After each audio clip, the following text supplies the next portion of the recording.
ये बात मेरे मन में आई कि जब हम यहाँ चुनाव के समय आते हैं और हम आप सबसे बड़े बड़े वादे करके जाते हैं और कहते हैं कि हम ये करेंगे, घोषणाएं करते हैं, तो एक तरह से हम अपनी पगड़ी आपके सामने रखते हैं।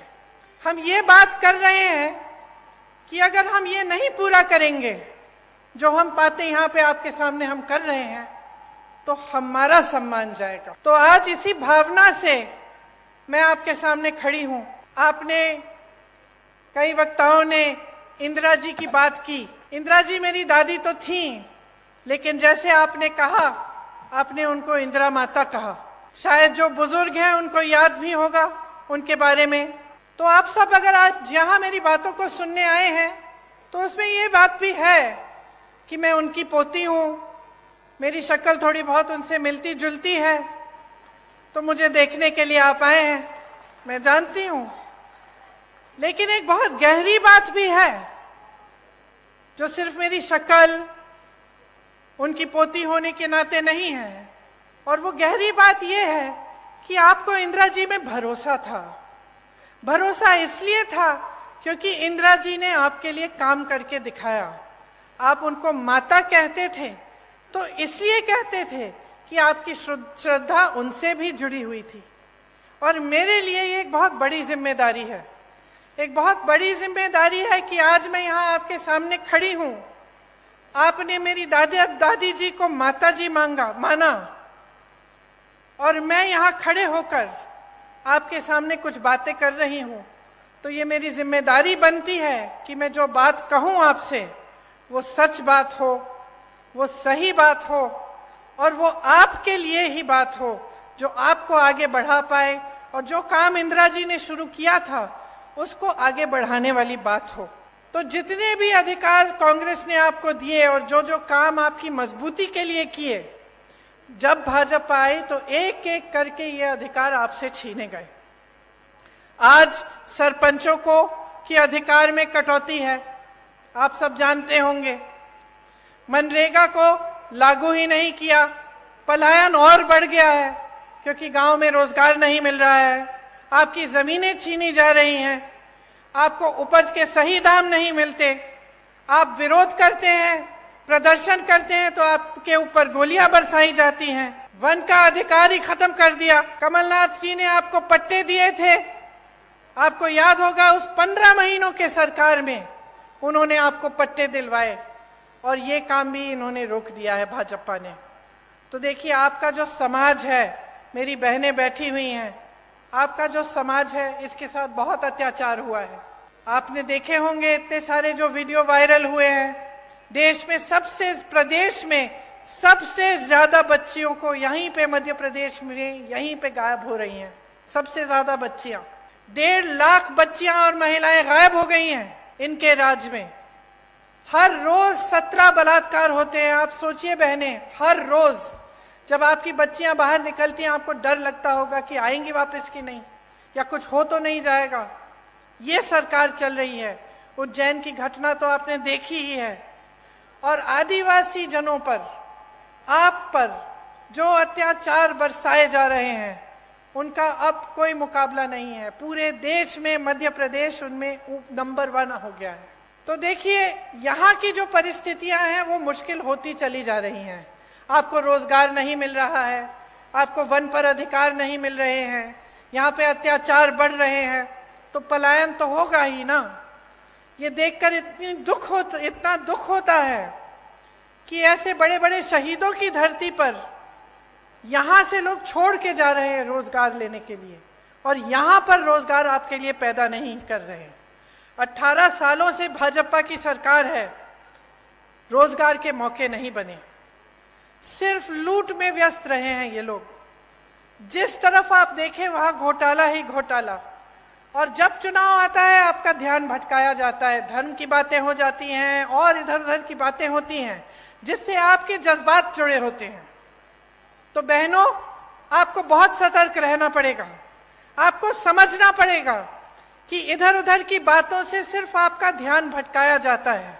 और सबसे जरूरी बात यह है कि यहाँ पर महंगाई कैसे कम होगी, आपके लिए रोजगार कैसे बनेगा, आपकी संस्कृति का बचाव कैसे होगा, और आप यहाँ पर विकास कैसे आएगा ताकि आप यहाँ पे आगे बढ़ पाएंगे। चुनाव आने का समय आया, 18 साल से जो आपने काम नहीं किया वो चुनाव के 18 दिन पहले आप शुरू कर लेते हैं। ये घोषणा करेंगे महिलाओं के लिए, आदिवासी जनों के लिए घोषणा करेंगे, कोई और घोषणा कर देंगे बच्चों के लिए, युवाओं के लिए।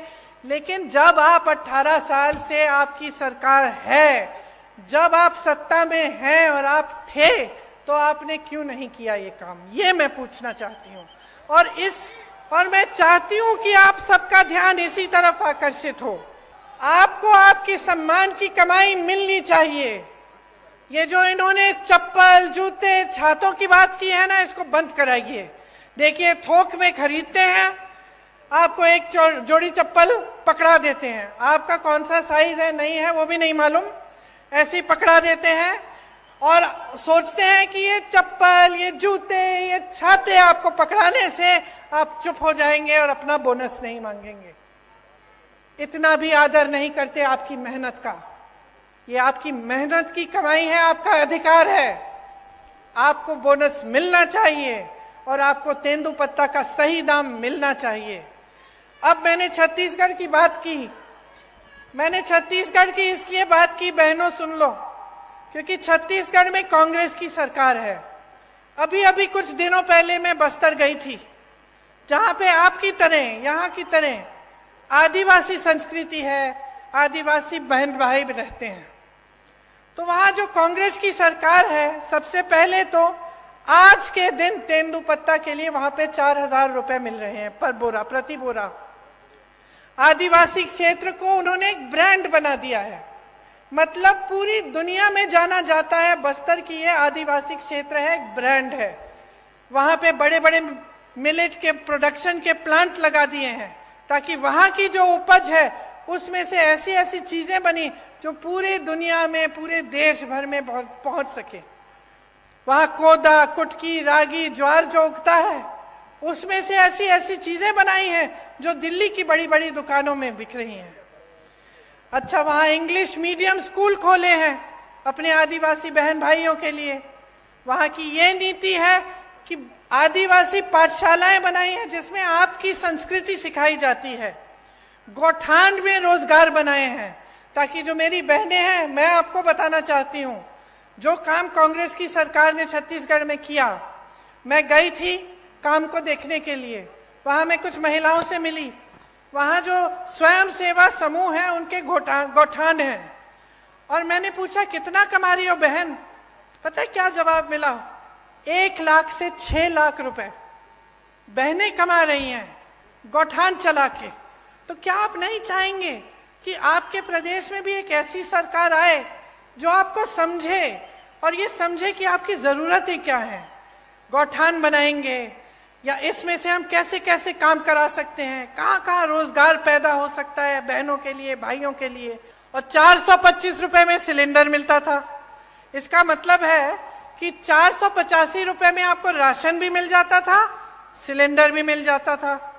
सच बात है। अब इन्होंने आपसे कहा कि चलो सिलेंडर हम आपको 500 में दे देते हैं, राशन आपको मुफ्त दे रहे हैं, ठीक है। और सिलेंडर आज तक, जब तक इन्होंने 500 की बात की, इतने सालों से इनकी सरकार चल रही थी, तो आपको कितने का मिलता था? 1125 रुपए का। तो हम दे रहे थे आपको 485 रुपए में सिलेंडर और राशन। इनके मुफ्त के राशन के साथ आपको 1125 में सिलेंडर मिल रहा था। तो नुकसान किसका हो रहा था? तो इन्होंने तो मार्केटिंग अच्छी कर ली, अभी भी कर रहे हैं, महिलाओं को 500 में सिलेंडर मिल जाएगा, मुफ्त में आपको राशन मिल रहा है। लेकिन असलियत क्या है, इसको पहचानो। नुकसान अभी भी आपका हो रहा है। देखिए, आपके बच्चे बीमार पड़ते हैं, दवाई खरीदनी पड़ती है, दुकान जाते हो, महंगी महंगी दवाइयां, दवाई पे जीएसटी है। आपके छत में से पानी गिर रहा है, छत को ठीक करना है, सीमेंट, कुछ भी आपको जिस चीज का इस्तेमाल करना होता है वो महंगा हो गया है, उस पे जीएसटी है। मेरे किसान भाई बहन डीजल पे, पेट्रोल महंगा, डीजल महंगा, जो भी आप इस्तेमाल करते हैं उस पे जीएसटी है। तो कैसे गुजारा कर रहे हैं? कभी मैं सोचती हूँ, मुझे समझ में ही नहीं आ रहा आप गुजारा कैसे कर पा रहे हो। एक तरफ रोजगार बंद है, बना ही नहीं रहे हैं। जहां से बनते थे बड़े बड़े पीएसयू, वो तो सारे इन्होंने अपने बड़े बड़े दोस्तों को बेच दिए।